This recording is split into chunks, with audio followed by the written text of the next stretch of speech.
दोस्तों आज हम शेरलॉक नाम की डिटेक्टिव सीरीज का पहला एपिसोड देखने वाले हैं। जिन मिस्टीरियस केसेस को सॉल्व करना असंभव माना जाता है उन केसेस को हमारा डिटेक्टिव शेरलॉक बड़ी आसानी से सॉल्व कर लेता है। इस सीरीज के अंत में तो आप भी शेरलॉक की तरह सोचने लग जाएंगे। इतनी इंटरेस्टिंग सीरीज आपने शायद ही कभी देखी होगी, तो देरी किस बात की, चलिए एपिसोड 1 को देखते हैं। एपिसोड 1 की शुरुआत में एक बिजनेसमैन को दिखाते हैं जो किसी ट्रेन में जा रहा है और उस दिन उसकी कोई बिजनेस मीटिंग होती है, लेकिन वो गलती से अपना स्टेशन मिस करके आगे के किसी स्टेशन पे उतर जाता है। वो अपनी पीए को कॉल करके बताता है कि मैं गलत स्टेशन पर उतर गया हूँ, लेकिन दूसरी ट्रेन पकड़कर जल्दी आ जाऊंगा। अब पीए कहती है कि सर तब तक बहुत देर हो जाएगी, आप टैक्सी लेकर जल्दी ऑफिस पहुंच जाइए। दरअसल इस बिजनेसमैन और उसकी पीए के बीच में कुछ ज्यादा ही अंडरस्टैंडिंग चल रही होती है। वो पीए की बात मान लेता है, लेकिन मीटिंग में नहीं पहुंचता। लगता है वो कहीं फंस चुका है। अब उसके पास 2 बोतल्स हैं जिनमें 2 टैबलेट्स रखी हुई हैं। वो एक टैबलेट खा लेता है और स्पॉट पर ही मर भी जाता है। अगले दिन मीडिया को इन्फॉर्मेशन दी जाती है कि इस बिजनेसमैन ने पॉइजन खाकर आत्महत्या कर ली है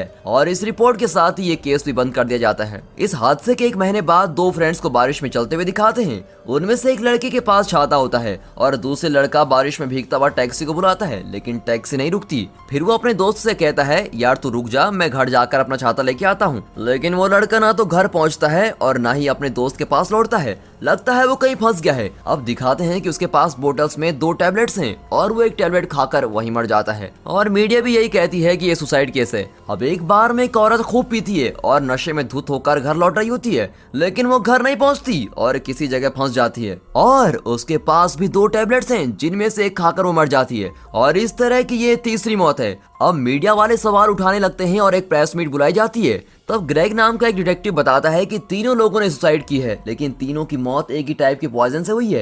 एक रिपोर्टर पूछता है, सर ये भी तो हो सकता है कि किसी ने उन्हें पॉइजन देकर मार डाला। अब ग्रेग तुरंत जवाब देता है कि ऐसा नहीं हो सकता, क्योंकि इन तीनों लोगों में एक पॉइजन के अलावा और कोई भी कनेक्शन नहीं है। अब प्रेस का एक आदमी पूछता है, तो फिर क्या ये एक सीरियल किलर का काम है? ग्रेग उनके सवालों का जवाब नहीं देता और किसी तरह मैनेज कर रहा होता है। तभी वहाँ बैठे सभी लोगों के फोन पर रॉन्ग रॉन्ग करके मैसेज आने लगता है। अब ग्रेग जानता है कि यह मैसेज कौन भेज रहा है। उसे भी एक मैसेज आता है कि तुम तो जानते हो कि मैं कौन हूँ, और मैसेज के अंत में एसएच करके सेंडर का नाम होता है। और ग्रेग जानता है कि एसएच और कोई नहीं, शेरलॉक होम्स है। हमें भी तो जानना है कि ये एसएच है कौन, लेकिन उससे पहले हमें जॉन वॉटसन नाम के आदमी को जानना होगा। जॉन एक आर्मी डॉक्टर है और अफगानिस्तान में लड़ाई के दौरान जॉन की आंखों के सामने उसके सारे साथी मर गए थे। जॉन को भी गहरी चोट आई थी जिसके कारण वो ठीक से चल नहीं पाता। अब जॉन आर्मी से रिटायर हो गया है, लेकिन वहाँ हुई घटनाएं अभी भी उसके दिमाग में चलती रहती हैं और इसी वजह से वो एक थेरेपिस्ट को कंसल्ट कर रहा है। अब उसकी थेरेपिस्ट उसको बताती है कि जॉन, तुम्हारी जिंदगी में जो भी हुआ है या हो रहा है, उन्हें तुम एक ब्लॉग बनाकर इंटरनेट में जरूर पोस्ट करो, शायद इससे तुम्हारा माइंड थोड़ा हल्का हो जाए।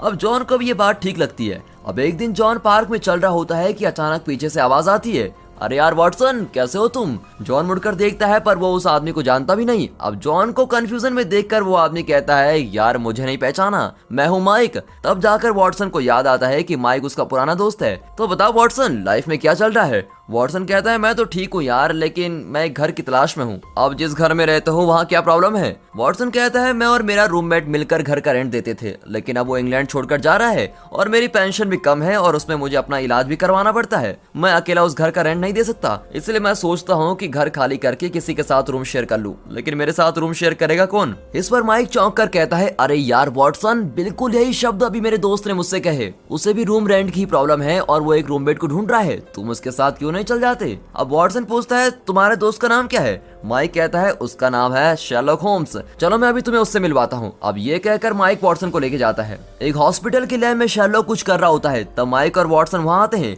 माइक को देखकर शेरलॉक कहता है, मुझे अपना मोबाइल दो, एक टेक्स्ट मैसेज भेजना है। माइक अपना मोबाइल ढूंढता है और फिर कहता है, सॉरी शेरलॉक, मैं अपना मोबाइल कोट पॉकेट में ही भूल गया हूँ। तब वॉटसन अपना फोन शेरलॉक को देता है और मोबाइल लेकर शेरलॉक 2-3 सेकंड उसे और वॉटसन को देखता है और तुरंत पूछता है, अफगानिस्तान या इराक? वॉटसन की कुछ समझ में नहीं आता और पूछता है, क्या मतलब? मतलब ये कि तुम्हारे पैर में चोट आई है ना? वॉटसन सोच में पड़ जाता है कि चोट तो आई है, लेकिन यह हादसा अफगानिस्तान या इराक में हुआ है, ये इसको कैसे पता? फिर वो बताता है कि ये चोट अफगानिस्तान में ही लगी थी। एक और बात है वॉटसन, तुम्हें वायलिन की आवाज से कोई प्रॉब्लम तो नहीं है ना? मैं घर में रोज वायलिन बजाता हूँ और इससे मेरा दिमाग और तेज सोचने लगता है। तुम मेरे रूममेट बनने वाले हो, इसलिए सोचा तुम्हें बता दूं, कहीं बाद में कोई प्रॉब्लम ना हो। वॉटसन को शौक पे शौक मिल रहा होता है। वो पूछता है कि हमने एक शब्द भी नहीं कहा, पर फिर भी तुमको कैसे पता कि मैं रूम शेयरिंग के बारे में बात करने वाला हूँ? शेरलॉक बहुत ही कैजुअली कहता है कि बात एकदम सिंपल है। आज सुबह ही मैंने माइक से इस बारे में बात की। अब माइक तुम्हें मेरे पास लाया है तो इसका मतलब तो यही हुआ ना कि तुम मेरे साथ रूम शेयर करना चाहते हो। तो दोस्त वॉटसन, मुझे तुम्हारे साथ रहने में कोई प्रॉब्लम नहीं है, कल घर पे मिलते हैं, ओके। और ये कहकर शेरलॉक वहाँ से जाने लगता है। सुनिए भाई साहब, एक्सक्यूज मी, आप तो अपनी धुन में ही लगे हुए हैं। मैं तुम्हारे बारे में कुछ नहीं जानता, तुम्हारा नाम तक नहीं जानता और तुम कहते हो कि घर पर मिलेंगे। अरे तुम्हारे घर का एड्रेस कौन बताएगा? और वॉटसन के सवाल सुनकर शेरलॉक कहता है, मैं तुम्हें खूब जानता हूँ, तुम एक आर्मी डॉक्टर हो और अफगानिस्तान में रह चुके हो। तुम्हारा एक भाई है जो दारू के बिना जिंदा नहीं रह सकता और इस वजह से उसकी पत्नी उससे अलग हो चुकी है। तुम अफगानिस्तान में बुरी तरह से घायल हुए थे और पैर में चोट आई थी। इन सब की वजह से दिमागी तौर पर तुम बहुत ही अपसेट हो। तुम एक थेरेपिस्ट को भी कंसल्ट कर रहे हो। वॉटसन चौंक कर खड़ा का खड़ा ही रह जाता है। अब ये आदमी है कौन जो मेरी पूरी जन्म कुंडली बता रहा है? तो वॉटसन, मैं हूँ शेरलॉक होम्स, मेरे घर का एड्रेस है 221 बेकर स्ट्रीट। और इतना कहकर शेरलॉक बहुत कैजुअली वहां से चला जाता है। अब उस रात एक घर को दिखाते हैं जहां पिंक कलर ड्रेस पहनी हुई एक लड़की एक बोतल खोलती है और उसमें से एक टैबलेट निकाल कर खाती है और ये लड़की भी स्पॉट पर ही मर जाती है और इस तरह ये होने वाली चौथी मौत है। अगला दिन वॉटसन शेरलॉक के दिए हुए एड्रेस पर पहुंच जाता है और दोनों में बातें होने लगती है। शेरलॉक, ये घर एकदम सड़क के ऊपर है, लगता है रेंट बहुत ज्यादा होगा। शेरलॉक कहता है, हाँ ये बहुत महंगी जगह है, लेकिन घर की ओनर मिसेस हडसन ने मुझे थोड़ा डिस्काउंट दिया है, इसलिए मेरा रेंट थोड़ा कम है। लेकिन शेरलॉक, उन्होंने तुम्हें कम रेंट में क्यों दिया है? बात यह है वॉटसन कि उनके पति को फांसी की सजा हुई थी। ठहरो ठहरो ठहरो ठहरो ठहरो शेरलॉक, आगे मैं बताता हूँ। और तुमने उनके पति को फांसी की सजा से बचाया था, एम आई राइट?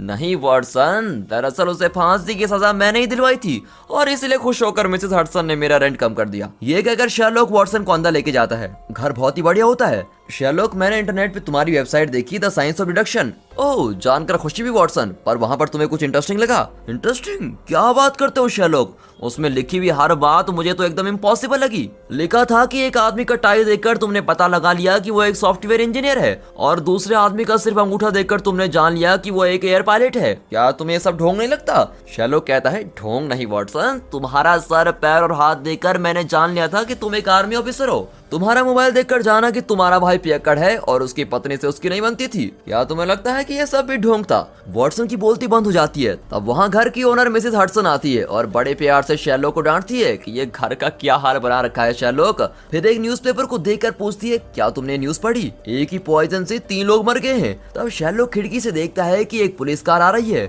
और कहता है, 3 नहीं मिसेस हडसन, चौथा कत्ल भी हो चुका है। कार से डिटेक्टिव ग्रेग उतर कर आता है और शेरलॉक से कहता है कि चौथा खून भी हो चुका है। जैसा तुमने कहा बिल्कुल वैसा ही एविडेंस हमें इस कत्ल में मिला है। प्लीज जल्दी चलकर इस बार देख लो।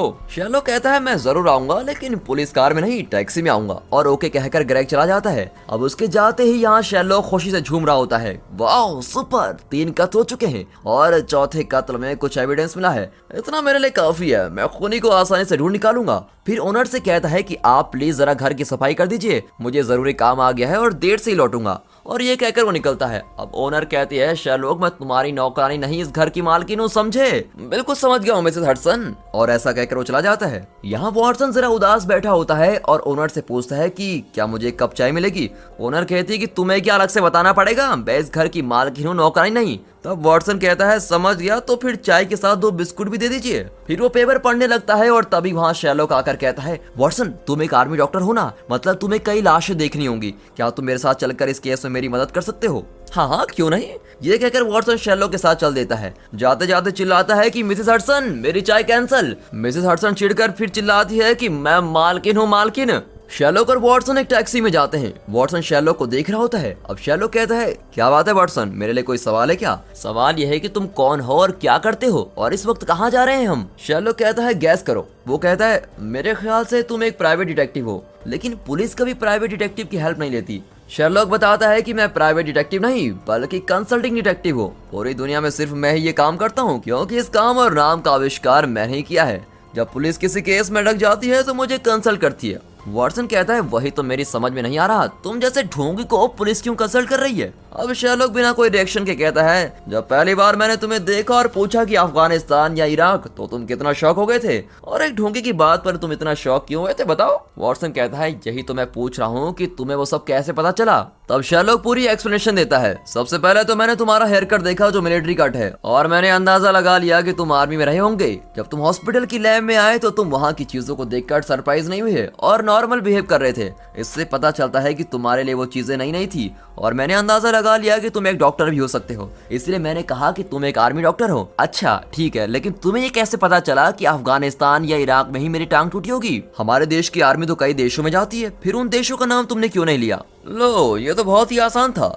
मैंने तुम्हारे हाथ को ध्यान से देखा तो तुम्हारी कलाई का ऊपरी हिस्सा गोरा और नीचे का हिस्सा ब्राउन था। मतलब ये कि तुम जरूर तेज गर्मी वाले देश में रहे होंगे, और हमारे देश की आर्मी जिन देशों में है उनमें से ज्यादातर गर्मी वाले देश सिर्फ अफगानिस्तान और इराक हैं। मिल गए तुम्हें सारे जवाब? चलो ये भी ठीक है, लेकिन मेरे भाई की लाइफ स्टोरी का तुम्हें कैसे पता चला? याद है मैंने मैसेज करने के लिए तुम्हारा मोबाइल लिया था। वो मोबाइल बहुत ही कॉस्टली लग रहा था। वो तुम्हारा हो ही नहीं सकता, क्योंकि अगर उतना कॉस्टली मोबाइल तुम खरीद सकते तो इस तरह रूम शेयर नहीं कर रहे होते, है ना? चलो मान लिया कि तुम्हें किसी ने फोन गिफ्ट किया है, तब तुम इस फोन को बहुत ही संभाल कर रखते, राइट? लेकिन पॉकेट में रखी हुई चाबियों से फोन पर कई स्क्रैचेस लगे हुए थे, और नए मोबाइल को कोई ऐसे नहीं रख सकता। इसका मतलब ये कि वो पुराना मोबाइल है जिसे तुमसे पहले किसी ने यूज किया है और फिर तुमको दे दिया है। मोबाइल के पीछे हैरी वॉटसन फ्रॉम कॉलरा करके लिखा हुआ था, और तुम्हारा नाम जॉन वॉटसन है, तो हैरी तुम्हारा भाई हो सकता है। हाँ, वो तुम्हारा पिता का नाम भी हो सकता है, लेकिन ये मोबाइल ज्यादातर नई जनरेशन के लोग यूज करते हैं, तो मोबाइल तुम्हारे पिता का नहीं हो सकता। मतलब ये कि हैरी तुम्हारा भाई होगा जिसने अपना पुराना मोबाइल तुमको दे दिया होगा।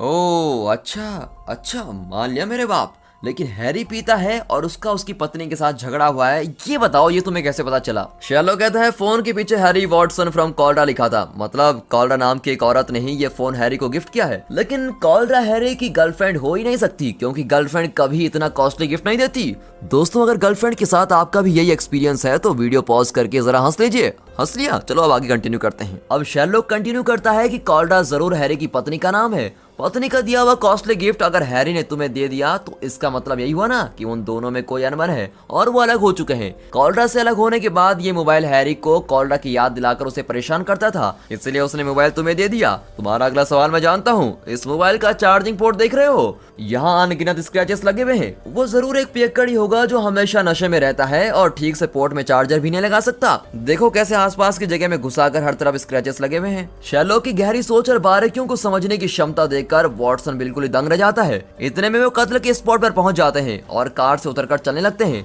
तब शेरलॉक पूछता है, क्यों वॉटसन, मेरा सारा अनुमान ठीक निकला कि नहीं? अनुमान तो ठीक था, लेकिन हैरी मेरा भाई नहीं, वो मेरी बहन है। ओह नो, इस बात पर मेरा ध्यान क्यों नहीं गया? फिर दोनों कत्ल के स्पॉट पर पिंक कलर ड्रेस पहनी हुई लड़की की लाश देखते हैं, और मरने से पहले उसने अपने नाखूनों से लकड़ी के फ्लोर पर रेचे करके लिखा होता है। वहाँ एंडरसन नाम का एक फॉरेंसिक ऑफिसर आता है जो कहता है रेचे एक जर्मन शब्द है, जिसका मतलब है कि रिवेंज। फिर वो लड़की का क्रेडिट कार्ड देखकर बताता है कि इस लड़की का नाम जेनिफर है और ये एक जर्मन है। इन्फॉर्मेशन के लिए थैंक यू, ये कहकर शेरलॉक एंडरसन के मुंह पर दरवाजा बंद कर देता है। दरअसल शेरलॉक और एंडरसन की बिल्कुल भी नहीं बनती, और अब शेरलॉक और वॉटसन लाश को अच्छी तरह से चेक करते हैं, और वॉटसन शेरलॉक को कुछ बातें बताता है। फिर शेरलॉक ग्रेग को बताता है कि जेनिफर जर्मनी से नहीं, कार्डिफ नाम के शहर से आई है। तुम ये कैसे कह सकते हो? ग्रेग के सवाल का जवाब देते हुए शेरलॉक कहता है कि जेनिफर का ड्रेस गीला है, इसका मतलब है कि वो बारिश में भीगती भी आई थी, लेकिन उसके पास एक छाता है जो बिल्कुल सूखा है। मतलब ये कि छाता होने के बावजूद जेनिफर ने उसको नहीं खोला। इससे पता चलता है कि तेज हवा चल रही थी और इस वजह से वो छाता नहीं खोल पाई और भीगती हुई चली आई। फिर शेरलॉक मोबाइल में मैप खोलकर सर्च करता है कि आसपास के किन शहरों में तेज हवा के साथ बारिश हुई थी। तब पता चलता है कि कार्डिफ में बारिश हुई थी। इसलिए मैं दावा के साथ कह सकता हूँ कि ये कार्डिफ से आई थी। अगर जेनिफर उतनी दूर से यहाँ आई थी तो उसके पास एक सूटकेस जरूर होगा। वो सूटकेस कहाँ है ग्रेग? अब शेरलॉक का सवाल सुनकर ग्रेग हंसकर पूछता है कि ये तो जरूरी नहीं कि कार्डिफ से जो आए उसके साथ सूटकेस भी होगा। शेरलॉक कॉन्फिडेंटली कहता है कि दूसरों का तो पता नहीं, लेकिन जेनिफर एक सूटकेस जरूर लाई थी। इसके दाहिने पैर के एंकल पर कुछ निशान है जो बाएं एंकल में नहीं है। इसका मतलब ये औरत ट्रॉली जैसा एक सूटकेस लाई थी और उसे दाहिने हाथ से खींच कर लाई थी। ये उसी के निशान है, और जेनिफर यहाँ अपने सीक्रेट लवर से मिलने आई थी। शेरलॉक, तुम मजाक कर रहे हो ना? एक लाश को देखकर कैसे बता दिया कि इसका सीक्रेट लवर है? बात यह है ग्रेग कि इसने जो भी ज्वेलरी पहनी है सारी की सारी हाल ही में पॉलिश की गई है, लेकिन इसका वेडिंग रिंग एकदम पुराना लग रहा है और इसे कभी पॉलिश नहीं किया गया है। इससे पता चलता है कि ये अपनी शादी से खुश नहीं थी। इसका वेडिंग रिंग कम से कम 10 साल पुराना है और इतना साल अंगूठी पहनने पर उंगली पर एक निशान बन जाता है, लेकिन जेनिफर की उंगली में ऐसा कोई निशान नहीं है। ऊपर से रिंग के अंदर का हिस्सा अभी भी चमक रहा है। इसका मतलब यह है कि वो इस रिंग को बार बार उतार देती है। एक सेकंड के लिए हम मान लेते हैं कि जेनिफर हाथ से कुछ काम करती थी और इसीलिए रिंग को उतार देती थी, लेकिन लेकिन इसके हाथ के नाखून एकदम शार्प हैं और ऐसे शार्प नाखून को रखकर वो हाथ से करने वाला कोई भी काम नहीं कर सकती। तो फिर वो रिंग को हमेशा क्यों उतार देती है? इसका एक ही कारण होगा और वो ये है कि इसका कोई सीक्रेट लवर है जिससे मिलने के लिए जेनिफर अपनी वेडिंग रिंग निकाल देती है। लेकिन उस बेचारे सीक्रेट लवर को नहीं पता कि इसकी शादी को 10 साल से ज्यादा हो चुके हैं। ये सुनकर तो वॉटसन भी वाह करते रह जाता है। अब शेरलॉक कहता है अब हमें रेचल का पता लगाना होगा। अब ये रेचल कौन है भाई? जेनिफर ने तो सिर्फ रेचल लिखा था जो एक जर्मन शब्द है। शेरलॉक कहता है कि अरे वो कोई जर्मन शब्द नहीं है। सोचो कि कुछ देर में तुम मरने वाले हो तो क्या तुम बेकार में जर्मन शब्द रेचे या इंग्लिश में रिवेंज लिखते हैं? नहीं ना। एक्चुअली जेनिफर हमें कुछ बताना चाहती है और वो है रेचल। अब इस केस में आगे बढ़ने के लिए हमें इसके सूटकेस की जरूरत है। क्या किसी ने उसको देखा है? ग्रेग कहता है कि हमने पूरा घर छान मार लिया और उसमें कोई भी सूटकेस नहीं मिला। अब शेरलॉक टेंशन में पूछता है कि क्या कह रहे हो ग्रेग? सूटकेस गया कहाँ? क्या जेनिफर अपना सूटकेस से निकल गई? वो जरूर यहीं कहीं होगा या फिर कोई घर के अंदर आकर सूटकेस उठा ले गया होगा। तब अचानक शेरलॉक को सूझता है कि ये जरूर उसी सीरियल किलर का काम होगा जो जेनिफर को यहाँ लाया और उसका खून कर दिया। लेकिन उसे नहीं पता था कि जेनिफर का सूटकेस उसकी गाड़ी में ही था। सीरियल किलर ने एक गलती कर दी थी। अगर सूटकेस उसके पास होता तो वो फंस सकता था, इसलिए उसने जरूर सूटकेस फेंक दिया होगा। लेकिन उसने सूटकेस कहाँ फेंका होगा और वो किस टाइप का सूटकेस है, इस बारे में सोचते हुए शेरलॉक को एक बड़ा क्लू मिलता है। ऊपर से ग्रेग और वॉटसन चिल्लाते हैं कि क्या क्लू मिला है यार, बताकर तो जाओ। इस पर शेरलॉक पिंक कहकर चला जाता है। यहाँ वॉटसन कंफ्यूज होता है कि यह आदमी जबरदस्ती मुझे यहाँ लाया और अकेला छोड़कर न जाने कहाँ चला गया। फिर वो बड़ी मुश्किल से धीरे धीरे नीचे उतरकर बाहर आता है। तब एक पुलिस ऑफिसर कहती है कि तुम शेरलॉक के दोस्त हो ही नहीं सकती क्योंकि उसका तो कोई दोस्त ही नहीं है। फिर तुम कौन हो? वॉटसन कहता है कि मैं तो उसका कोई भी नहीं हूँ, मैं तो शेरलॉक से आज ही मिला हूँ। तब पुलिस ऑफिसर चेतावनी देती है कि तुम उससे दूरी रहा करो, उसे इस तरह की इन्वेस्टिगेशन के पैसे नहीं मिलते। कॉम्प्लिकेटेड केसेस को सॉल्व करना तो सिर्फ उसकी हॉबी है। अगर तुम उसके साथ रहे तो तुम्हारी लाइफ भी बेमतलब हो जाएगी, बाकी तुम्हारी मर्जी। अब इतना सब सुनकर वॉटसन मायूस होकर चलने लगता है। वो नोटिस करता है कि जब भी वो किसी टेलीफोन बूथ के पास जाता है तो वहाँ का फोन बजने लगता है। वॉटसन एक बूथ के अंदर जाकर कॉल अटेंड करता है तो उस तरफ से कोई कहता है कि तुम्हारे पास एक कैमरा है, जरा उसे देखो। वॉटसन भी कैमरे को देखता है तो कैमरा उसकी ओर मुड़ता है। फिर वो देखता है कि वहाँ का हर कैमरा उसकी ओर मुड़ रहा होता है। वॉटसन समझ जाता है कि वहाँ का हर कैमरा उसको वॉच कर रहा है और उसी वक्त वहाँ एक गाड़ी आती है। फोन पर कोई कहता है कि उस गाड़ी में चढ़ जाओ वॉटसन। वॉटसन गाड़ी में चढ़ता है तो उसमें एक खूबसूरत लड़की होती है। वॉटसन सोचता है कि उसको किडनैप करके वो इस लड़की से उसकी शादी करवाने वाले हैं, लेकिन गाड़ी सीधे एक पुरानी बिल्डिंग के अंदर जाकर खड़ी होती है। वहाँ छाता पकड़कर एक आदमी खड़ा होता है और कहता है कि तुम्हारा स्वागत है जॉन वॉटसन, तशरीफ रखो। वॉटसन कहता है कि तशरीफ तो तुम अपने पास ही रखो, पहले मुझे बताओ कि यहाँ क्यों आए हो। वो आदमी पूछता है कि तुम शेरलॉक के दोस्त हो ना? यार कितनी बार कहूँ कि मैं उसका दोस्त नहीं हूँ, मैंने पहली बार उसको कल ही देखा, लेकिन तुम लोग शेरलॉक के बारे में इतना क्यों पूछ रहे हो? तुम उसके क्या लगते हो? वो आदमी कहता है कि मैं शेरलॉक का दुश्मन हूँ। देखो डॉक्टर वॉटसन, मैं तुम्हें मुंह मांगे पैसे दे दूंगा, तुम्हें बस शेरलॉक के साथ रहकर मुझे उसकी सारी इन्फॉर्मेशन देनी होगी। वॉटसन चिढ़कर पूछता है कि मैं वो सब क्यों करूंगा? तुम इसलिए करोगे वॉटसन क्योंकि तुम्हें पैसों की सख्त जरूरत है। लेकिन वॉटसन कहता है कि मैं हरगिज़ तुम्हारा काम नहीं करने वाला हूँ। तब उसे शेरलॉक का मैसेज आता है कि जल्दी घर आ जाओ। अब वो आदमी कहता है कि वॉटसन, अब तुम्हें उस थेरेपिस्ट की कोई जरूरत नहीं है क्योंकि तुम्हारा हाथ एकदम स्टडी है। तुम्हें जो तनाव था वो वॉर की वजह से नहीं बल्कि वॉर को मिस करने की वजह से हुआ था। वॉटसन को कुछ समझ नहीं आता कि यह आदमी मेरे बारे में इतना कैसे जानता है और शेरलॉक के बारे में ये क्या जानना चाहता है। फिर वो कहता है कि मुझे जिस तरह से यहाँ लाए उसी तरह से घर छोड़ दो और वॉटसन उसी आदमी की गाड़ी में घर पहुंचता है। घर में शेरलॉक इस केस के बारे में सोच रहा होता है। अरे यार शेरलॉक, मैं तुम्हारे दुश्मन से मिलकर आ रहा हूँ। दुश्मन? वो किस खेत की मूली है वॉटसन? वो तो मैं नहीं जानता शेरलॉक, लेकिन उसके हाथ में एक छाता था। अच्छा, वो इतना खतरनाक नहीं है, तुम फिक्र मत करो। लेकिन उसने तुम्हें पैसों का लालच देकर मुझ पर जासूसी करने को जरूर कहा होगा। हाँ शेरलॉक, उसने बिल्कुल वही कहा था, लेकिन मैंने साफ इनकार कर दिया। यार वॉटसन, तुम भी कितने भोले हो। अगर तुमने हाँ कर दिया होता तो कम से कम हमें कुछ पैसे मिल जाते। इस पर वॉटसन कहता है वो सब छोड़ो, उस पिंक ड्रेस वाली जेनिफर के केस में क्या हुआ और मुझे अकेला छोड़कर तुम वहाँ से कहाँ चले गए थे? शेरलॉक कहता है कि फिलहाल तो तुम अपना मोबाइल निकालो और टेबल पर एक नंबर है, उसे एक मैसेज भेजो और मैसेज में ये टाइप करो कि क्या हुआ, मुझे चक्कर आ रहे हैं, प्लीज इस एड्रेस पर पहुंच जाओ। वॉटसन चौंक कर पूछता है शेरलॉक, तुमने पी तो नहीं रखी है? तुम्हें चक्कर कब से आने लग गए और ये मैसेज किसको भेजना चाहते हो?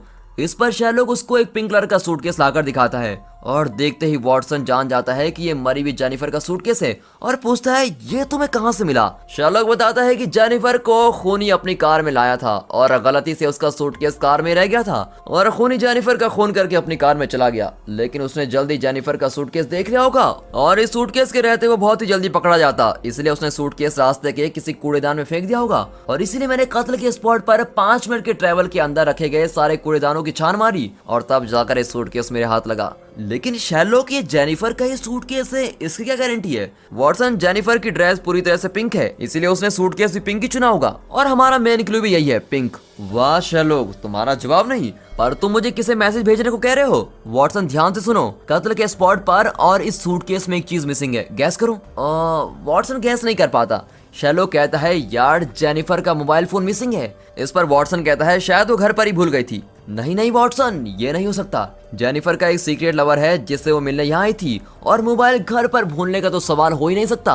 वो फोन जरूर लाई होगी और शायद अब वो मोबाइल खूनी के पास है। वॉटसन चौंक कर कहता है अबे डिटेक्टिव कहीं गए, तो क्या तुम उस खूनी को मेरे फोन से मैसेज भिजवाना चाहते हो? हाँ वॉटसन, यही, अभी अभी उसने जेनिफर का कत्ल किया है और जेनिफर का फोन भी उसी के पास है। अब हम उस फोन को मैसेज भेजेंगे कि मुझे चक्कर आ रहे हैं, प्लीज इस एड्रेस पर पहुंच जाइए। नॉर्मल इंसान को अगर ऐसा मैसेज मिले तो वो उसको इग्नोर कर देगा, लेकिन अगर ये मैसेज खूनी को भेज दिया जाए तो वो टेंशन में आ जाएगा और यही तो हमें चाहिए। अब चलो मेरे साथ। एक मिनट शैरलॉक, तुम हमेशा अपने आप से बातें करते रहते हो है ना? अपने आप से नहीं वॉटसन, वहाँ एक कंकाल रखा होता है, मैं उससे बातें करता हूँ। लेकिन मिसेस हडसन कंकाल उठाकर ले गई।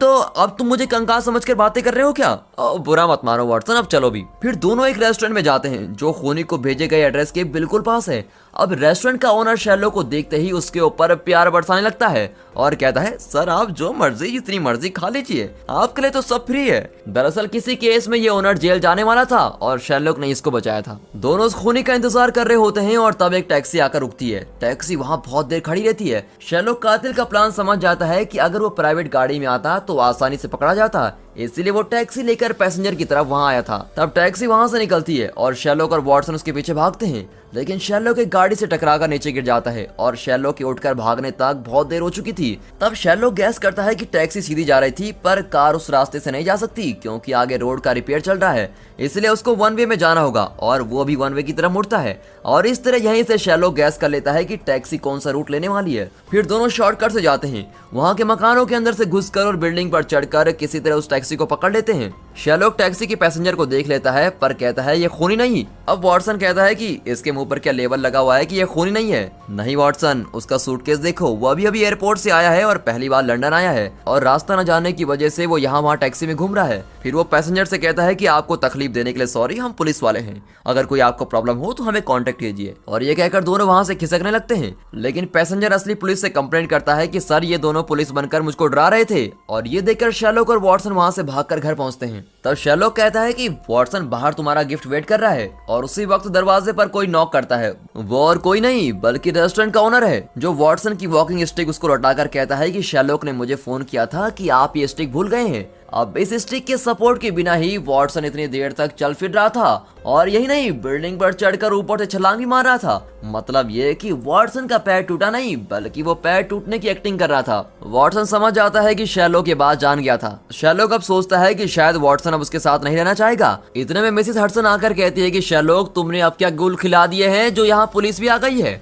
दोनों ऊपर जाकर देखते हैं तो वहाँ ग्रेग और उसके आदमी खड़े होते हैं। ग्रेग पूछता है कि शैरलॉक तुमने मुझे इन्फॉर्म क्यों नहीं किया कि तुम्हें जेनिफर का सूटकेस मिल गया है? ग्रेग, तुम एक पुलिस ऑफिसर होकर इस तरह घर का दरवाजा तोड़कर अंदर नहीं आ सकते। ग्रेग कहता है कि इस केस का इंपॉर्टेंट एविडेंस तुमने अपने पास छुपा कर रखा है, उल्टा चोर कोतवाल को डांटे, हम तो यहाँ ड्रग्स की तलाश में आए हैं। शैरलॉक चौंक कर कहता है क्या ड्रग्स और मेरे घर में? तब एक पुलिस ऑफिसर पूछती है कि तुम अपने घर में मरे हुए लोगों की आंखें भी रखते हो? शैरलॉक कहता है कि हाँ, मैंने साइंस लैब से मंगवाई थी। वो पूछती है वो तो ठीक है, लेकिन तुमने इन्हें माइक्रोवेव ओवन में क्यों रखा है? शैरलॉक कहता है कि ये मेरा एक्सपेरिमेंट है और तुम उसको टच मत करो, उसको वहीं रख दो। वहाँ एंडरसन भी आया होता है जिससे शैरलॉक बहुत ही चिढ़ता है। ग्रेग कहता है कि शैरलॉक मैं तुम्हें इस केस में लाया था, मुझे इन्फॉर्म किए बिना तुम अकेले फैसला मत लिया करो। और जेनिफर ने नाखूनों से रिचे करके लिखा हुआ था, वो रिचे नहीं रिचेल है जो जेनिफर की बेटी है। शैरलॉक कहता है कि तो फिर जल्दी से रिचेल को बुलाइए, मुझे उससे सवाल करने हैं। वो कहते हैं कि हम उसको नहीं बुला सकते क्योंकि वो 14 साल पहले मर गई थी। ग्रेग, जो लड़की 14 साल पहले मर गई थी अब उसका नाम जेनिफर क्यों लिखेगी? ये भी तो पॉसिबल है कि खूनी ने रिचेल के नाम से जेनिफर को टॉर्चर करके उसको जहर देकर मार डाला हो।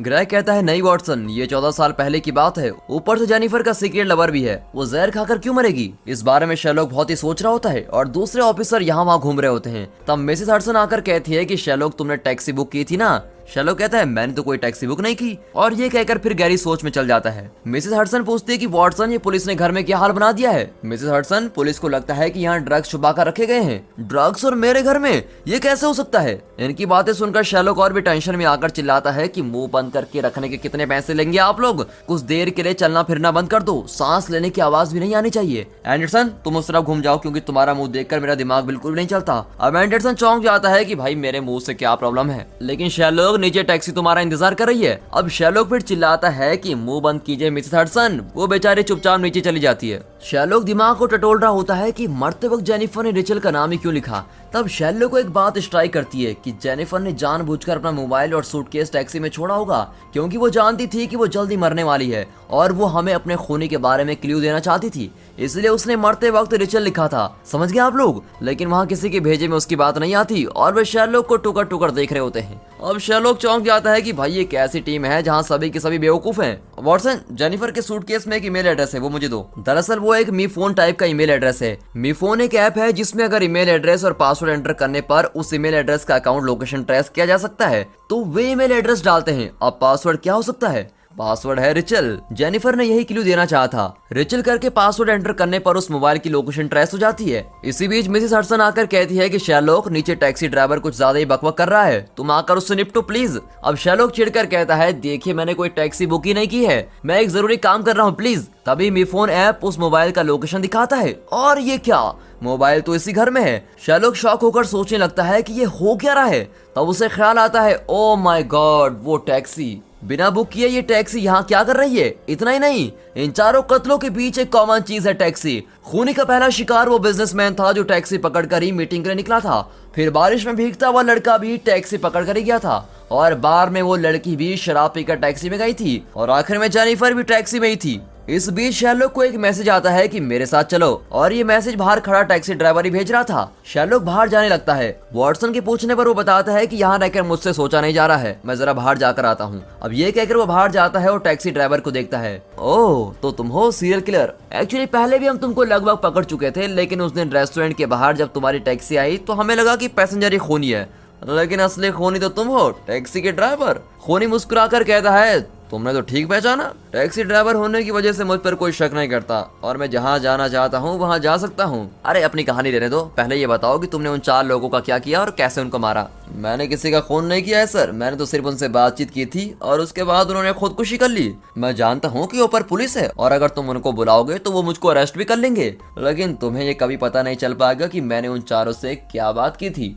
अगर सच्चे डिटेक्टिव हो तो मेरे साथ मेरी टैक्सी में चलो, मैं तुमसे भी वही बातें करूंगा और तुम भी खुदकुशी कर लोगे। अब खूनी की बात शेरलॉक को बहुत ही इंटरेस्टिंग लगती है और सच्चाई जानने के लिए वो टैक्सी में बैठकर जाता है। वॉटसन उसे देखकर दूसरों से कहता है कि शेरलॉक टैक्सी में बैठकर चला गया है। इस पर ग्रेग और उसके आदमी भी बिना टाइम वेस्ट किए वहां से निकलते हैं। अब शेरलॉक उस खूनी ड्राइवर के साथ टैक्सी में जा रहा होता है। टैक्सी में कुछ फोटोज लगी होती हैं जिनसे शेरलॉक को कुछ क्लूज मिलते हैं। अब शेरलॉक पूछता है कि वो कौन है जो तुम्हें इस काम के लिए उकसा रहा है। ड्राइवर कहता है कि वो तुम्हारा फैन है। इससे आगे वो और कोई डिटेल्स नहीं बताता। अब इतने में वे कॉलेज के पास पहुंचते हैं और कॉलेज में सफाई का काम चल रहा होता है और इस वजह से गेट खुला होता है। दोनों चुपचाप अंदर चले जाते हैं। ड्राइवर कहता है आओ शेरलॉक, यहीं बैठो, तुम मुझे यहाँ क्यों लाए हो? यहीं पर तो तुम मरने वाले हो। ऐसा कहकर ड्राइवर 2 छोटे बोतल्स निकाल कर रखता है जिनमें 2 टैबलेट्स होती हैं। तुम्हारे फैन ने मुझे बताया कि तुम बहुत ही समझदार हो और तुम्हारी वेबसाइट देखकर तो बड़े बड़े एक्सपर्ट्स भी दांतों तले उंगली चबा लेते हैं। लेकिन शेरलॉक पूछता है तुम पहले ये बताओ कि वो कौन सा मेरा फैन है जो तुम्हें खून करने के लिए उकसा रहा है? वो तो मैं नहीं बता सकता शेरलॉक। चलो गेम शुरू करें। तो इन दोनों टैबलेट्स में से एक जानलेवा है और उसको खाते ही तुम मर जाओगे, और दूसरा एकदम नॉर्मल है जिससे तुम्हें कोई नुकसान नहीं पहुंचेगा। इनमें से कौन सा नॉर्मल है और कौन सा जहरीला ये मैं जानता हूँ, लेकिन तुम नहीं जानते।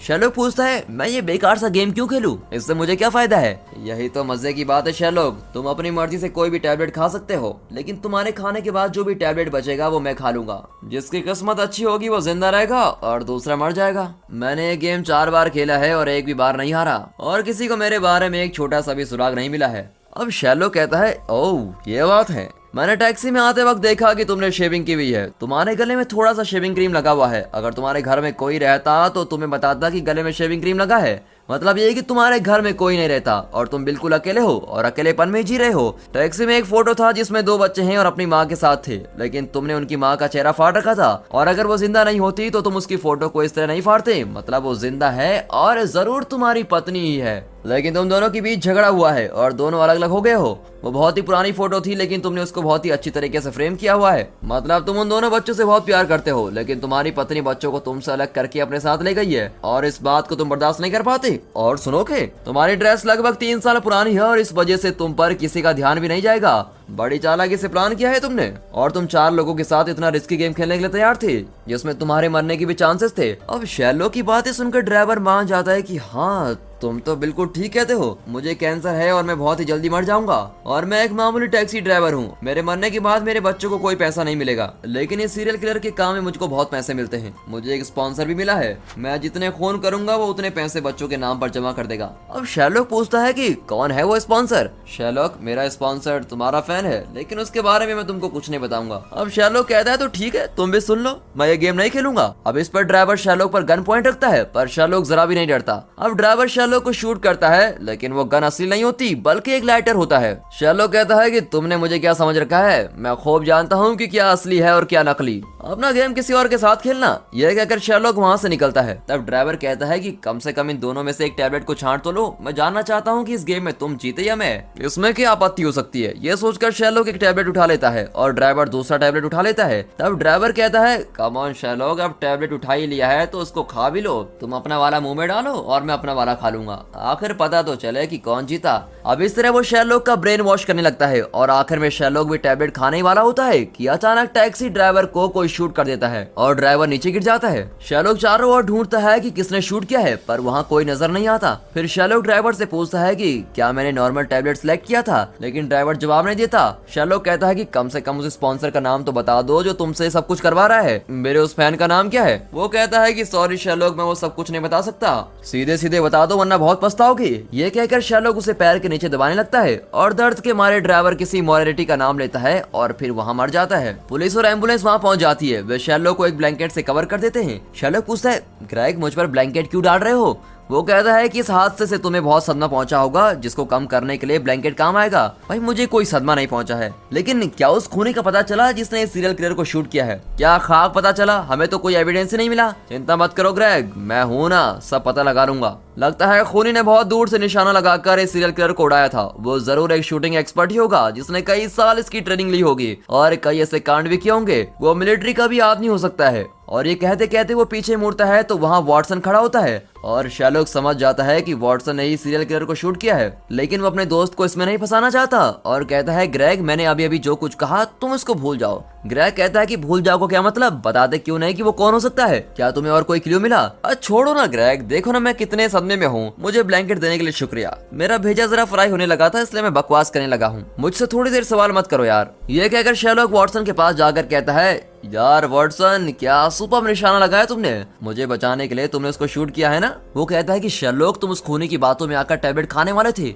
और मेरे पास और कोई रास्ता भी नहीं था। थैंक्स वॉटसन, लेकिन मैं टैबलेट खाने वाला थोड़ी ना था, मैं तो सिर्फ एक्टिंग कर रहा था, लेकिन तभी तुमने उसको शूट कर दिया। मुझे तो ये भी नहीं पता कि मैंने सही टैबलेट उठाया था या जहर वाला। वो कहता है कि जो भी हो शैलोक, तुम जिंदा तो हो और यही बहुत है। अब बातें करते हुए दोनों चलने लगते हैं। तब वहाँ छाता लेकर वही आदमी आता है जिसने वॉटसन को शैलोक की जासूसी करने को कहा था। अब उसे देखकर शैलोक कैजुअली कहता है, हे माइक्रोफ्ट, क्या हाल है। तब जाकर वॉटसन को पता चलता है कि इस आदमी का नाम माइक्रोफ्ट है और ये शैलोक का भाई है। शैलोक, मैं तो समझा था कि ये कोई क्रिमिनल मास्टरमाइंड है। वॉटसन, एक बार ध्यान से उसका मुंह तो देखो, ये तुम्हें क्रिमिनल नजर आता है। ये उससे भी ज्यादा पहुंची हुई चीज है यार। मेरा भाई ब्रिटिश गवर्नमेंट के सीक्रेट सर्विस में काम करता है, इंटेलिजेंट है लेकिन मास्टरमाइंड नहीं। ओके वॉटसन, अब हम दोनों को मिलकर बहुत काम करना है। इस तरह भी अपने दूसरे केस की ओर बढ़ते हैं। इन दोनों को बातें करते हुए देख माइक्रोफ्ट हैरान रह जाता है, क्योंकि शैलोक आज तक किसी से भी इस तरह घुल मिलकर बातें नहीं करता था और ना ही उसका कोई दोस्त था। लेकिन वॉटसन के साथ शैलोक की दोस्ती देखकर तो लगता है कि अब इनको कोई नहीं रोक सकता। वेल तो दोस्तों, इस तरह दोनों मिलकर इस केस को सॉल्व कर देते हैं और इसी के साथ शैलोक सीरीज का पहला एपिसोड यहाँ पर खत्म होता है। आगे और भी इंटरेस्टिंग केसेस इनका इंतजार कर रहे हैं। देखते हैं कि ये जोड़ी उनको कैसे सॉल्व करती है, लेकिन उन 2 टैबलेट्स की पहली को कैसे सुलझाया जाए। दरअसल इस आइडिया को एक शॉर्ट स्टोरी से लिया गया है। उस स्टोरी के अनुसार दोनों टैबलेट्स में कोई जहर नहीं होता, लेकिन टैबलेट्स खाकर पिए जाने वाले पानी में जहर होता है। सीरियल किलर हमेशा जहरीला पानी लिए नहीं घूमता, वो सिर्फ उन्हें ही जहरीला पानी देता है जिन्हें वो मारना चाहता है। तो चाहे कोई कितना भी सोचकर किसी भी टैबलेट को उठा ले, उसकी मौत तो बिल्कुल निश्चित है, क्योंकि सीरियल किलर उनको जहरीला पानी देता है। अब ये तो शॉर्ट स्टोरी की बात थी, लेकिन इस एपिसोड में किसी को पानी पीते नहीं दिखाया गया है। लगता है इस कहानी में एक टैबलेट तो जरूर जहरीली होगी। अब शेरलॉक ने जो टैबलेट चुना उसमें जहर हो भी सकता था और नहीं भी। अब इस पहेली को सॉल्व करना ऑडियंस पर ही छोड़ दिया गया है। तो आपको क्या लगता है, अगर शेरलॉक वो टैबलेट खा लेता तो क्या वो जिंदा बच पाता या भगवान को प्यारा हो जाता? कमेंट्स में जरूर बताइए और सीरीज का अगला एपिसोड देखना ना भूलिए। दोस्तों, इस सीरीज का सेकंड पार्ट का लिंक हमने डिस्क्रिप्शन में दे दिया है और आपको स्क्रीन पर भी डिस्प्ले हो रहा होगा, तो जल्दी से क्लिक करिए और एंजॉय करिए सेकंड पार्ट भी। दोस्तों, अगर आप सीरीज के शौकीन हो तो हम आपके लिए लेके आ रहे हैं एक नया चैनल जिसका नाम है mister Hindi rocket series. And finally thanks for watching.